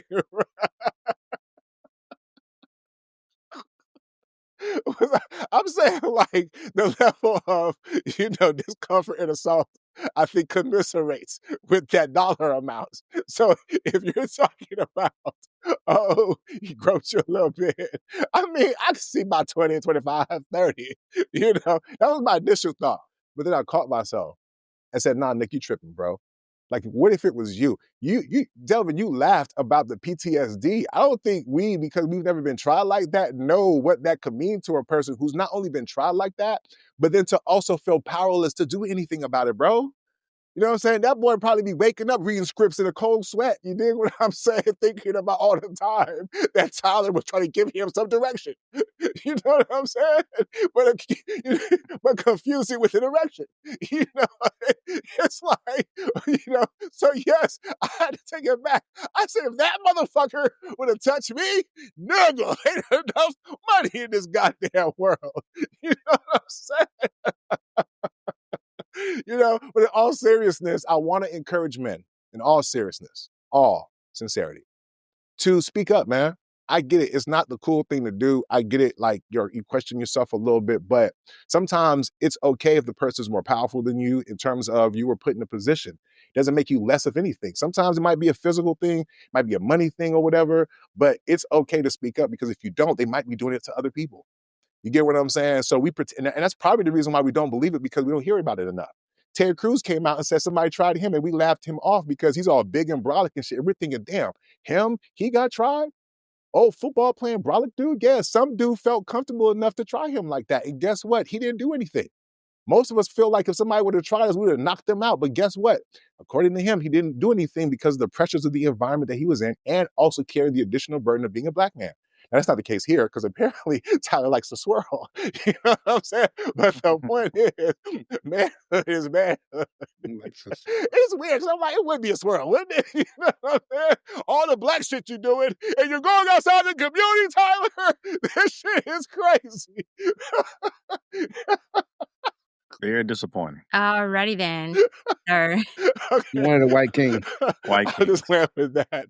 I'm here all week. So, I was going to mention Terry Crews and how he felt like he couldn't say anything. And so I feel like this is somewhat the same situation where it's the power and influence of his abuser or his alleged abuser. It's the fear of career retaliation and any legal consequences that may come from that. And then, like you mentioned, the public backlash, particularly since he is a man. And oftentimes we don't think about men assaulting men, even though 90% of the time when a male is assaulted, it's by another man. And then also the whole social stigma that's attached to male sexual assault victims. Like if they're assaulted by a woman, it's like, oh, that's not assault. You should enjoy that. If they're assaulted by a man, then it becomes like, oh, I don't want to say it, but they're like, oh, you gay nigga or something like that because they allowed it to happen or how you allowed this to happen and whatnot. And so I think that's also part of the conversation. And you did a great job of highlighting that through some of that laughter, but you got the point across. And so I just want to provide some additional stats because one of the reasons why this is not talked about, and it should be talked about. So we already know with sexual assault with women and whatnot, it's like 1 in 3 sexually assaulted, 1 in 5. But for men, it's actually 1 in 6 have experienced sexual abuse or sexual assault in their lifetime.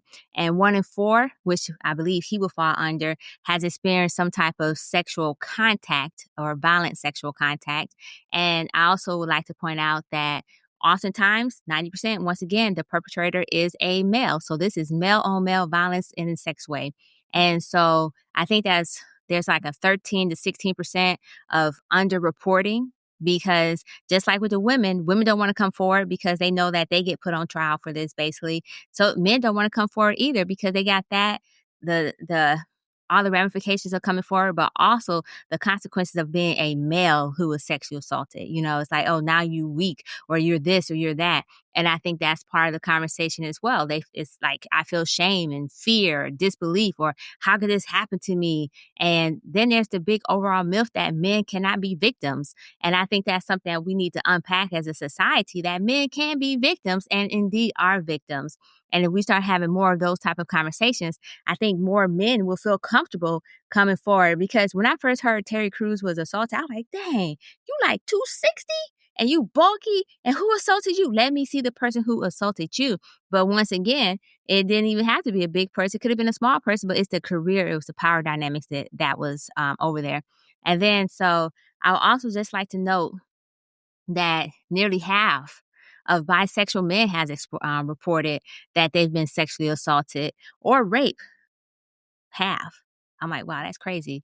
But anyways, the point that I'm trying to make is that I believe that he has a credible case because just like I believe Cassie was a victim, and while you guys may read me out for that because we had extensive conversation pertaining to Cassie through a previous episode, please feel free to check that out as well. I think that this is just another example of where we're not willing to hold powerful men because both of you guys made the statement, powerful men, Black in particular, that hold them accountable or at least give them the benefit of, hey, it probably did happen. It more likely did happen versus it didn't happen, especially considering that these people have evidence of these things happening. And so in his case, I think that the whole groping situation, I think that did happen because to be honest, I've been at a Wendy's, somebody touched me on my ass and I'm like, damn, I was standing here, or it'd be situations and that could just be like, and he said, Tyler allegedly pinned him up against a wall and groped him and then let him go. He pat him on the buttocks and so forth. And, even in sports, technically when y'all slap each other on the ass, say, good job. That could be construed as a form of sexual assault too, because if the touch was unwanted. So I think that's something that is more likely than not happen. And that's why he probably went through a civil case because it's the preponderance of evidence versus what is the level for criminality. And in this case, it's groping, it's fondling. I think Tyler may have been on the line of like, yo, let me be aggressive in my approach towards him. And I think because he pointed out that he just got more and more aggressive in his approach because he had, he kind of was like, no, no, no. And I kept trying to put my boundaries in place. And then when my boundaries got to the point where I couldn't take it anymore, then I decided to leave because there was no course of action, recourse taking place. And I agree with Nick.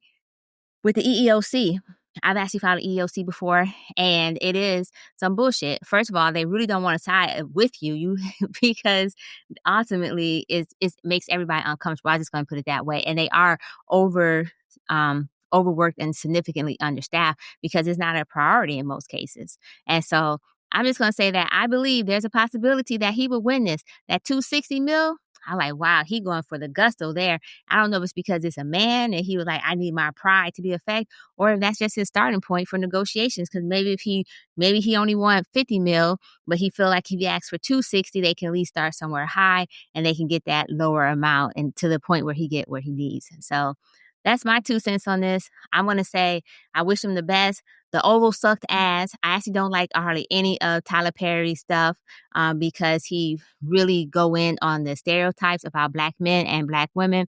And apparently only light-skinned men can't do no wrong in his universe. So I'm just going to say that I have problems with Tyler Perry content. And while I'm happy that he's producing content and employing so many people, I just want to say that he does a lot of overgeneralization. Oval sucked. The Ruthless kind of sucked as well. A lot of sexual and all that good stuff. Most of this shit is trash. But I appreciate him for putting that trash out for me to look at it and say, hey, this is trash. So, sir, keep doing you in regards to that. I You sound very appreciate the straightforward. opportunity to see this. Guys, there's one last thing before we go to the next topic real Sure. quick, Jay, and I'll pass it back to you. Because here's the thing about Tyler Perry that makes me inclined necessarily to believe him, the guy, is because when you have your shit set up the way that he does, there's not a lot of transparency. Everything is all about Tyler. He writes everything, produces everything. It's not like he has a bunch of people underneath him. It's not like he have a lot of transparency to his operation for the most part. So it's a lot easier to see someone who who has this insane need to control his environment a certain type of way. Yes, he'll play Taraji, but it doesn't mean that he's going to pay everybody because there was also Monique who had something to say in regards to how he was moving. So I get it that, yes, he positions himself as someone that deserves to be celebrated 1,000% for his accomplishments and the way that he did it. But it doesn't mean he's above reproach. It doesn't mean that he has not done things that low-key had turned people off. It doesn't mean that some of the tropes and the talking points that we want to talk about contributing to the Black community. Why don't Quentin have a conversation with his brother, and talk about how he's also contributing to the downfall of the Black community with some of his content? You know what I'm saying? Oh, speaking of which, is that an example of a person from that community who's hurting the Black community? Because I know you try to make it seem like there was nobody. Whoop, there goes one, right? But I digress. They make it seem like he got bodies too, so it's not just Right. one. Like he been ranking up for everybody else. Yeah. But listen, we don't really know, and we won't know. What happened. It's a he said, she said. Sometimes you need a third party there. I say he said, she said. That's cold. My bad. But He said, sometimes you need a third party there to say somebody objective, like say a white woman who's watching a video of a Black woman talking about something. Right. So I want to talk about next is this new viral clip, right? Where this white lady is questioning why Black women keep asking men for money if they so independent. She like, and I quote, if you don't need them financially, why do you still expect them to provide? Isn't that contradictory? So the internet had mixed reactions, right? Some people said she was out of pocket. Other people said that, she said what she said. And she said what folks been thinking. And, thank you, white princess, for speaking up or whatever y'all call them. So why But people maybe were too afraid to say it. So tonight, what I want to ask is sponsorship still a standard in modern dating? Right? Is it gold digging or goal setting or goal digging? And women are women being strategic, or are they being manipulative? Or are some men just sensitive when the price of access goes up and they can't afford it? Recession and all. So let's open it up, man. What y'all think? Man, first of all, I want to say since we're inviting everybody into the group chat, we've got the into the straight heterosexual group chat. I'm glad we've got the white queens in the straight black heterosexual group chat. So 'cause we've opened it up to everybody, and I'm totally okay with that. Diversity and all of that. You know, Having said that, I think it's a very valid question. I mean, we've been strong and independent for 50 years. I'm like, if you're making, all of this money and you got all of this stuff going on, you got the most houses, the most education, and shout out to the sisters that are doing that. Why do you need a man who makes all of these monies? Like, what are you going to do with it? Like, why do you need that? If you've got all the ends already meeting, why do you need it? Why do you need his? It's okay. Now we know this is all cap because we know the average child support payment is about $250, $300 maybe. So they are not having relations and reproducing with these high performing men that they say they need and deserve access to. We know this is complete crap. This is all cap. So yeah, I think the White Queen's got a good question. We know the answer, but it's one of those things. We're not going to say the answer out loud. This is just comedy, and yeah, I'm glad the White Queen is in the chat. Shout out to them. I hope they stay. Oh my God. I love this for you, sir. And so let me just go ahead Is and that put it out genuine there. happiness the way Cam Newton was Yeah, happy it's that for Cam Kim Newton Michelle? love. Or just are you? It's that Cam Newton happiness. Is that Cam Newton happiness? Okay. Let me go ahead and just get my glasses straight for this one. Oh boy. First of all, she ain't invited to the goddamn barbecue, picnic, or whatever the fuck you want to call it. First of all.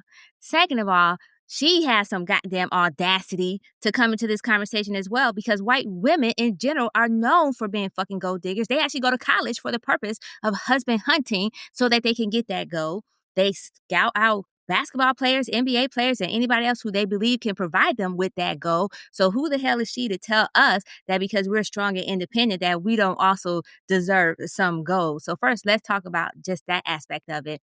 So she does not have a valid point, because the whole purpose of the feminist movement was because they didn't have any independence and they wanted the independence that the black woman had. And now that the black woman has proven that she can be independent, now they got to come back and find something else to have a problem with the community, because of course she wants the black men to co-sign, because guess what? She probably got a black man in her closet. And if she don't, she probably got one that she want around the neighborhood, and she need to be that mouthpiece, just like every other white woman that talks shit on behalf of black men, because they feel that they can get a pass on that and they can go viral on that, because right now it's all shit on black women type shit. So here's my thing, and I apologize for all this cursing on this day of Jubilee, but it's because it's this day of Jubilee that I'm having problems with this white woman being in our business. She ain't even at the picnic, so get the hell out the yard. And so to answer the question though, here's my question, and it's a question with a question. I know it's kind of messed up, but women, right? So men always say we're providers, we're providers, we're providers. And then women say, okay, then provide. Now it's a problem. So you can't say we're providers. And then when women turn around and expect you to provide, have a problem with it. You can't say that she's a gold digger just because she may be economically self-aware of what she's bringing to the table, which is something else that black men in particular has asked. What are you bringing to the table? You want her to be independent. You want her to have her own money, but you don't want her to want you to have the same, because shouldn't two independent people, because he's independent and he has his own money and she's independent, she has her own money, shouldn't they both be bringing that independence and their money to the table as well? And so that's one. The second, how in the hell, I'm sorry. I'm sorry for this one. But how in the hell this double standard exists so firmly in our community when we already know that traditionally the black woman has always worked anyways? We're acting like the black woman hasn't worked for her shit, and just because she want to have the soft life that y'all paraded about, talking about traditional this and traditional that, now it's a problem because she want that soft life. How you know she ain't trying to quit her job once she gets somebody, because she want that soft life and that traditional lifestyle that y'all been preaching that we want black women to be stay-at-home wives and we want them to do this and we want that. We don't know what her future situation may present or how she wants to present herself in the future because she may want that traditional life. So you're saying we want to praise men for providing, but at the same time, criticize women for expecting the men to provide? So that's the second point. The last thing I would like to just point out is fuck that bitch once again because she ain't part of our community and she ain't got no goddamn dog in this fight. And so she need to go sit her ass back down, suck whatever fucking... Oh, wait, let me be nicer because once again, this is the day of Jubilee. So she needs to stay in her lane, and her lane ain't our lane in this particular case, especially since you guys just got done talking about old boy need to stay in his lane and all this group chat shit. So she needs to get the fuck out our group chat because this don't concern her. And I bet you any money, let's go look at her profile, go look at her stats and what she's bringing and who's bringing what to her community because she's doing it for dollars. So why are we letting somebody outside our community divide us even more, considering that we have enough division in our community in the first place? Can we please stop the games with the gender war, first of all? Because even the what's his name? Quentin Latham was dividing with the gender war, right? So let's stop the gender war and stop inviting other people to help divide us. Fuck that shit and fuck that bitch. So I'll say this, right? I want to say this, right? Because S&M is right. You know, sometimes we got to be consistent. You know what I'm saying? If I got on the brother for what he did, I have to admonish that white girl, you know, with the same rigor. So, ma'am, if you're watching, that was just not cool what you did, and we just would appreciate it if you did not do that again for public consumption. Okay. So now that we even Okay. you know, bad white girl, give me feedback. Now, if I'm gonna be honest, right? I'm gonna if I'm gonna be honest, furthermore, since you weren't that cute. you, you, you know, there is that. You are cute enough to enter the group chat. Sorry. So I gotta agree with that scenario there. If she was a little bit more fire, I might be like, yeah, what you said, girl, if we as a man gonna be honest, you know, there's certain, it's like the black dude who's messing with the white girl and will let her call, you know, say the N-word, right? Sometimes you gonna make a pass because you like that ass. Okay, that's number two. I'm going to say that. Number three, this may not relate to this point, but it kind of does. Like, we just talked about two groups within the black community that are hating on black men. And then y'all want to be mad that someone from the outside showing us a little bit of love and we're paying attention, right? There's a lesson there. Message, right? Because message, that's how they get it. You know what I'm saying? They're like, hey, right? So I'm just putting it out there. I get it that y'all don't like Becky, but y'all be leaving a lot of room for Becky's out here sometimes and don't want to claim that or own that. Now, back to the conversation at hand. This is what confuses me about this conversation, right? And I get some of the points that's being made. But if you are a woman who's making her own money and you're a boss, I think the question, at least maybe that's a clip I saw, is like, if you have all these things already, then why would you need it from someone else? To a certain extent, because you've established those things for yourself. The young lady who I think was coming interspersed in the clip, she said specifically, I thought, hey, she wanted money from the other guy. It wasn't a simple matter of, hey, I do me, you do you, we meet at the level and we're both here. No, it was, hey, I do me, I'm doing me so great, ha ha ha, I need a man on my level, but oh yes, while he's on my level, I need him to be higher because I want him to give me some money too. And it's like, hold on, like the same things that you want us to prize, we might prize them, but we prize them differently. When we hear about your degrees and your career, we think, oh, she got her own shit. That's a good thing. We're not thinking, oh my God, she has all these crazy standards because she's adulting out here. We're not thinking those things, right? Or because she prioritized things differently. You know what I'm saying? Like, we're not thinking those things. Right? So I think there was confusion, right? If you're asking a man who has his own, he meets a woman who has her own, I think they can figure out if something's there. You know what I'm saying? The tricky part becomes when she has her own, and then she expects to have some of his own too, right? Sometimes maybe even prematurely. We hear a lot of conversations where women want their hair and nails did before the second, third, or fourth, fifth date. Where the fuck do they do that at? Where did these things come from? Right? Even young girls in high school are expecting these young boys to get their nails did. Off of what job, queen? What are we doing? So I think it's fair to have the conversation around expectation, particularly from a community that doesn't do well when it comes to finances. If you want to talk about having stats to back something up, how about we back that up? Right? So I think there's a real question in regards to not only how we look at money, but then also the expectations that we have of others, especially when we sometimes ain't doing that good ourselves. Sis, just because you have a credit card you can max out don't mean you better than nobody. That brother who may not have as much debt as you, that's still an asset because you can build with somebody who doesn't have debt like you do. I don't understand. That's why I know y'all don't be understanding about how money works, because y'all be looking at the wrong shit, right? So I think men oftentimes hear some of the delusion that comes from some of y'all, right? And we hear, what the fuck is she talking about? That's what the problem is, right? Because guess what? Most dudes who love or vibe or build with women, we've been conditioned to want to do for y'all. Some of y'all ain't getting done for because we don't want to do for y'all, not because we can't do. Y'all are confusing the two. You know what I'm saying? And y'all pretend like, oh, niggas don't do. Nah, sis. Niggas don't do because you let him do you for less. And then you're mad that he don't want to have to pay for it after the fact or show up in the relationship the way that you wanted him to, right? So I get it. So now women are like, well, shit, if he's going to fuck me and leave anyways, I might as well get my hair did. I see how you value yourself, queen, and you're mad that we value yourself even less. You set the bar. So I hear you. This conversation around sponsorship, and I know what women are gonna say. Guys don't be happy. I wish Tia was here. Guys don't be happy to be the guys talking about sponsorship. Yeah, you know why those guys can talk about it? You guessed it, because they fucking some of y'all anyway. For as much grief and shit that y'all talk. And I'm gonna say this a lot in closing, at least for me, because I feel like I might have shot enough communities for the night. You know what I'm saying? Listen. There are only few situations where you should listen to women. You know what I'm saying? Most of them, most of the time, it's a pass. Like, when I say listen, yes, you want to hear them, but you have to filter what you're listening to, and you cannot always take them verbatim or seriously or for real, right? You know what I'm saying? Sometimes they just don't be knowing. You know how I know? Ask her what she wants to eat for dinner tonight, but I digress. My point is, some of you, no, yes.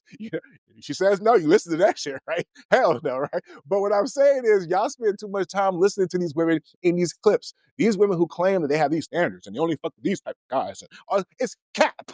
It's like the women who are on Clubhouse talk about divesting, and them niggas was laying up with niggas. You know what I'm saying? Bitch, you ain't divesting nobody because nobody white would invest in you.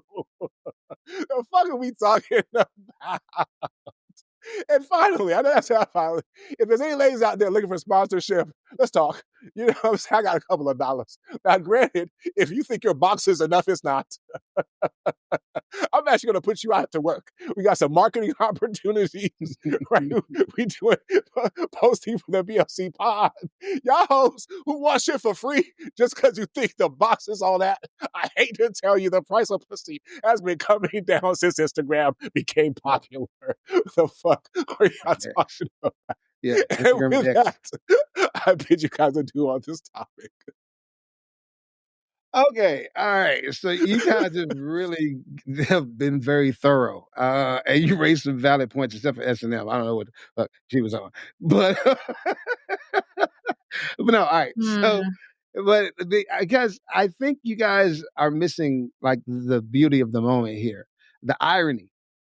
Okay, here it is, Juneteenth, and now we have this white lady who, yes, Nick, you're right, and S&M, you're right. She may have spoken out of turn. Right? It doesn't mean that what she said was wrong.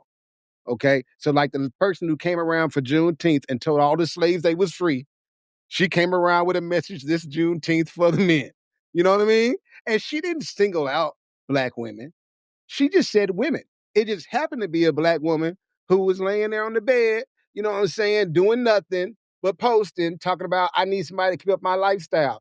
All we know is she got satin sheets. We think they satin. They might be sateen. We don't know what the rest of her furniture looks like. We don't even know if it's an air mattress. We don't know if she got food in the fridge. She's talking about her lifestyle and her standard, right? So I think it's a bit much.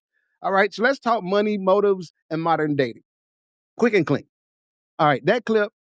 All right, the lady, she said it bold, right? If you don't need them financially, I'll ask you for money, right? And then everybody raised their eyebrows. And the question is not as wild as folks made it, right? Because there's a difference between being sponsored and being strategic. Sponsored says, he pays because I'm pretty. Strategic says, he invests because I'm valuable. right? It's a big difference, right? If you got 5 ninjas paying your rent, your car, your lights, whatever, you have a bunch of sponsors. Okay. Yes, you a project, you a candidate, you whatever, you got sponsors. Congratulations, you are now a professional something because you have endorsements. Okay. And maybe it's a gold digger. Not my word. Kanye used it. Right. I ain't saying she a gold digger, but she don't mess with no broke. So usually a broke man slang, gold digger is what broke dudes call people they can't afford. But there are real gold diggers out there. There are women who want nothing more than your pocket. They want nothing more than your resources. They will drain you and move on to somebody else who can provide bigger, faster, or more or flashier, right? And the interesting thing about this is compatibility is currency, right? But these women are really trading on their looks.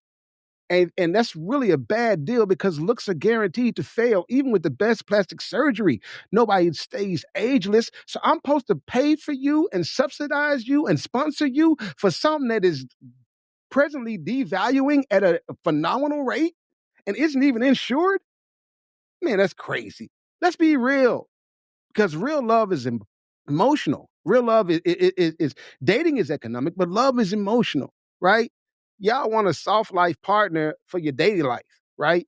You want a soft life partner for your struggling finances. If you was really making it, you wouldn't need so many sponsors if you really had it together. And then if a guy came along, this guy that you want, this 6-figure guy who's 6 feet tall and does blah, blah, blah, blah, blah, when he comes along, if and when he comes along for you, yeah, I'm sure it's not just so you can sit still, right? It's funny because S&M talked about women and the feminist movement and fighting to get into the workforce. And it's funny because the same people who fought to get in the workforce, a lot of them are fighting to be soft life now. And they want to stay home. And it's real weird. It's like pick a struggle. Look, so if you're vibing, imagine her vision player, maybe she's not greedy. She's just not the one. Let her be gone. You know what I mean? She's down on your level. And let's be honest. If a black man had said what that white lady said, you ought to cancel him before he hit sin. Like as soon as he went out there, you ought to have been all up on him. But sometimes the truth only goes viral when it comes from the wrong mouth. First of And all, bullshit. Go ahead. see, there you go. If it No, I'm triggered saying you, bullshit because black men ask have yourself said it. why. I'm If it saying black triggered you, men ask have yourself said it. why. I Go did ahead. ask myself why, and I'm telling you, it's because black men have said that very same statement that they don't want, if you so independent, you don't need our money. As a matter of fact, there's been countless comments that when somebody talk about their independence or they're doing something good, they'll say something like, well, if you so independent, then go independently do this, or you don't need our money for this, or why are you asking us for money? Like these are comments from men. And so it's not that she's saying it and it's unique and whatnot. It's only unique because she's taking advantage of the fact that she's white, and for some silly ass reason, sounds to me like we're giving more validity just because of the fact that she's a white woman saying it, versus if what has already been said by black men countless times. And as a matter of fact, some black women actually have made this statement as well Y'all wouldn't hear it from about the us. whole independence. So I just want to add you some additional stuff since Okay, you then I'll went push down back. this Go ahead. road. I'm looking forward to this pushback because I'm going to add some additional stuff to that, because here's how I feel. I feel like just because she can do it doesn't mean she has to do it or she should do it, i.e. go at it on her own by herself, or I won't even say that, but not rely on a man for their money. So we're talking about this whole independence, right? And because we've been socialized to survive without a man, whereas men kind of been taught to thrive with a woman's support, but that woman support isn't free. You know, we're used to women providing free emotional labor, right? Bring that emotional support, that peace, that organization skills, the encouragement, the social intelligence and whatnot. And so if a man can't bring money to the situation to help overcompensate where he's lacking somewhere else, i.e. that emotional intelligence piece, because most of them don't. Now, I will admit, once again, on this panel, you guys tend to be more emotional intelligent, as in you are emotionally intelligent. So therefore, you may not have to feel like you have to overcompensate by bringing the additional money to the table. So women who make money know that their peace is priceless, basically. And so she's not about to risk it for somebody who can't provide her with stability, because men who make less have a tendency to bring their egos as well as their anger, resentment, and everything else to the table and constantly trying to tear that woman down because they're making less. Oh And my God. no, I actually have friends who have gone through that where they get clowned because they make more. Some people are like, oh, well, maybe it's their attitude. Because I even asked myself, I said, well, maybe it's your attitude. Or maybe it's the way you present, the fact you throw this in their face. Do you do this? And their answer was like, no. But every chance they got, they tore them down in every possibility. So if this man is equally yoked, or he's coming somewhere else, or he's has more offered to this particular woman, then 9 out of 10, the relationship has a better chance of having that stability because the man feel like he's in control, he's in power. And as a matter of fact, most of the men who have been abusive, and don't cut me, don't get me wrong on this one, but abuse, for one, cuts across all demographics, right? But it has been shown also that men who feel like they lack power in their relationship, and because men have a tendency to equate money to power, those men tend to be more likely to be abusive to their partner, their spouse, their significant other, because they lack that money. So it's having somebody to want more. Now, this clip that you guys are talking about, that's not how she presented it. But I'm just saying overall in society, there is a valid point for a woman, whether she's independent, claiming independence or not, to want somebody to make more. Okay, I don't mean to leave y'all out of this, man, but it's just okay. So let's say first off, you're putting this in a relationship thing, and this woman was talking dating. If we're dating, I don't need to sponsor you. Okay, dating should be where you I show me agree. you do have it together, where you show me you can balance your budget, where you show me you can watch your money, and I see how your spending habits are. So I know if I want to partner with you, because once we partner together in an actual relationship, then we are building our lives together. So let's say it's like a business, right? Let's say our business is making apple pies. Okay, now if we go out in the field and you decide you want to be an apple collector, and I'm an apple collector too, okay, and you collect more apples than me, all right, what is the sense of you going, no, I'm going to use all your apples because I need to maintain the lifestyle of having a bucket full of apples I've been having? Instead of saying, let's make these pies and sell what we got to do and put it all together. It's that my money is my money and your money is my money mentality. That's the problem. And when it happens in dating, it's premature and it's out of place. If you trying to build a future together, what I'm saying, on the first date, second date, third date, I'm dating 3 people at one time. Why am I financing these people? I have not chosen one. I'm not protecting them. They're not under my protection, my provision. And I'm saying if a person got triggered as you were, then I think it's because women are using this as their lifestyle and not a strategy. Not like, oh, I got my bills paid, but I just want to do this thing. Hey, can you do this thing? That's one thing. But if you're asking to be on the payroll, that's gold digging because you don't have proper goal setting. Okay? That's not not knowing your worth. That's not knowing your value. That's charging a stupid tax or a thirsty tax. That's what They I'm don't saying. like it when I bring up the tax because they only tax men they don't like. Facts. Rhymes with tax. Because I always say, no matter whatever standards, whatever, I got all these standards, you got to make all of this money. I got all these standards. Guess what? She's giving it to lesser men for less. And I'm going to leave it at that. You know, I found this concept that you said, S&M, that women who are well off want peace. No, they value peace.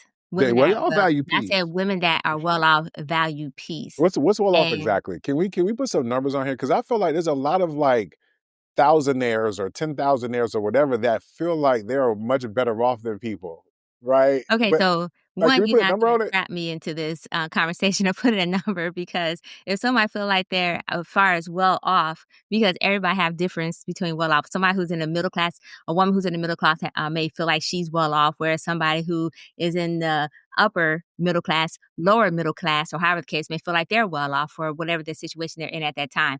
What I will say is this: the reason why I pointed that out, because I kind of know where you're going. The reason why I pointed that out is because they've been studies shown that prove a man who is financially capable and generous often feels more confident, secure, and less emotionally chaotic when he's in a relationship. That's the reason why I pointed out the whole peace thing. What that? No, that's not what. No, What? that doesn't. You I'm was y'all telling been That you, talking thing that's when what enough. she Y'all not studies been talking stretching show. him, enough. he does better. This That's a this whole different conversation is not that conversation. exciting. We're gonna need to wrap it on up. I'm sorry because what the fuck are we talking about here? She brought in some Like, red herring stuff. I'm saying the idea that women who are better off want peace. That's cap. You know what I'm saying? Most of y'all don't want peace for real. Oh. That's why one of the stories that we did talk about was how women get bored in relationships, right? Like, I don't think we really understand the fact that sometimes healthy relationships can be boring. You know what I'm saying? And peaceful. And guess what? Sometimes one person enjoys that environment and sometimes the other person does not. And I'm sorry, I don't think it's the woman who's want to be peaceful like that. Sorry. Right. So that's cap, right? I think what happens is, and I'll make this quick because again, listen, what's really happening is, because SNL, I was going to ask you a question, but it's going to be rhetorical, so please don't answer. Because I doubt that your friend came back to you, the one who said, "Oh, my husband or whoever I'm dating is so insecure." I doubt she came back to you and told you about the ways that she might have been manipulative because she was in the position financially, right? She probably didn't tell you about the ways that she maybe tried and succeeded in making him feel small. I'm not saying that's what happened, but oftentimes, and I know even my friends, they'll come back to me and tell me shit, and I'm like, okay, what's the other side to it, right? So I get it that you want to use that as an example, but there's also examples where men are okay and they are doing other things. But there's some women who, for whatever reason, who have not been comfortable being in a position of power, right? Some women who maybe have past hurts and traumas they haven't dealt with or fully gotten over, or they have archaic, just like, it's funny to me because I think this is where you miss it too, S&M. Some of the same women who are claiming their independence be the same one who also want to claim tradition to a certain extent, right? And for men, they're saying, well, I'm confused. Which one did you want? Because on the one hand, you don't say you need a nigga, but then all of a sudden I'm here and worthy. Now you need my money. I am so confused. I'm getting mixed messages, right? The truth of the matter is most people are not walking around out here, their chest all poked out. Oh, I need a man to provide for me, because most of y'all ain't living at that level for real, for real. People are meeting other people at their levels or around their levels, and they're figuring it out. So a lot of this conversation don't pertain to really most people, because many of y'all aren't doing that well to begin with to even really be having this conversation. And that includes some of y'all who just don't understand how debt works when you talk about somebody's net worth to a certain extent. So I get it. Y'all want to be balling on plastic, not paper. That's cool. And y'all want to then throw it in niggas' faces and then get mad, because I think it's a natural reaction for people who feel like you're trying to small talk down to somebody or whatever, to respond accordingly. So I don't think that the people who respect it, it's all good, but it's the people who don't respect it, the people who are disrespectful, I think, who are really having this conversation, because you're disrespecting people by expecting them to sit there and hear you say one thing and then expect them to show up a different way. The math is just not mathing. That's all I got to say. But with that being said, y'all know it's been a great episode already. You know what I'm saying? I'm mad Tia's not here, because she would have got in there on the double dutch. But hopefully S&M did a good job of holding it down for all the women, because she represents all the women out there. But with that being said, what are y'all final thoughts so we can get up all out of here? It's Delvin. You ready? We had a great episode, man. It was good. We covered a lot of stuff. And, more people are struggling with relationships, but the BLC pod is here to help you guys through it and to find love and be responsible for the people you decide to be with. It's okay. Everybody's meeting and loving at their level, their proximity. You just have to be okay with that. A lot of these internet conversations are cap. Women are capping, men are capping. Everybody's in a group chat now. The Beckys, the LGBT. Listen, you're gonna have to tune all of this stuff out and figure it out for yourself, and just make the best decision for you and yours and where you want to go in life. And be blessed. Yes, Jay. Last words, man. Whether it's love, labels, or legacy, make sure what you're chasing is something you actually want to hold. Because it's one thing to want it, audacious even to get it, but it's another thing to sustain it. Luxury isn't what you buy, it's what you can maintain. So y'all be good. Yes, S&M.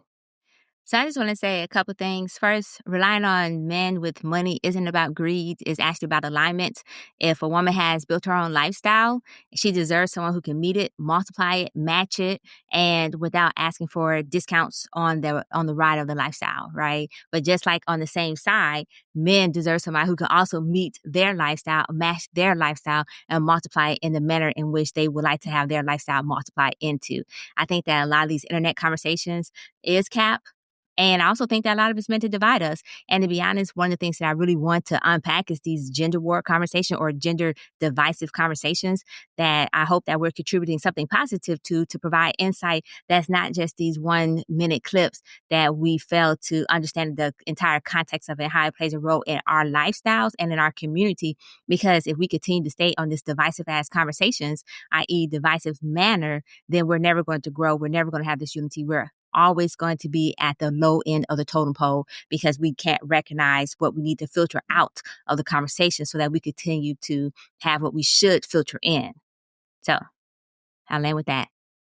You said something, S&M, about deserve. Maybe I deserve. Who says you should deserve Y'all deserve shit for the like if you can go out there and negotiate you somebody, then great, and you deserve it. But some of y'all don't deserve all that. You ain't fine enough for some of y'all. Like I get it because we're not being honest, and I'm just gonna stop now before I piss a lot of people off. But some of y'all just don't recognize how unphysically attractive that you are. And then yes, financially is the way that kind of livens you up a little bit for some people. You know what I'm saying? You want a man who's gonna be emotionally intelligent, who's attractive, who got all this and that and the third. Sorry, boo, you don't qualify. So some of y'all need to figure out, find yourself somewhere in the middle. But I'll just say, I want to end on the positive note. I just hate, we can't be honest. Sir, I also said men deserve it too. So go ahead and say these men don't qualify as well. Because I said started with women and then I added I don't. men. But here's the thing, S&M.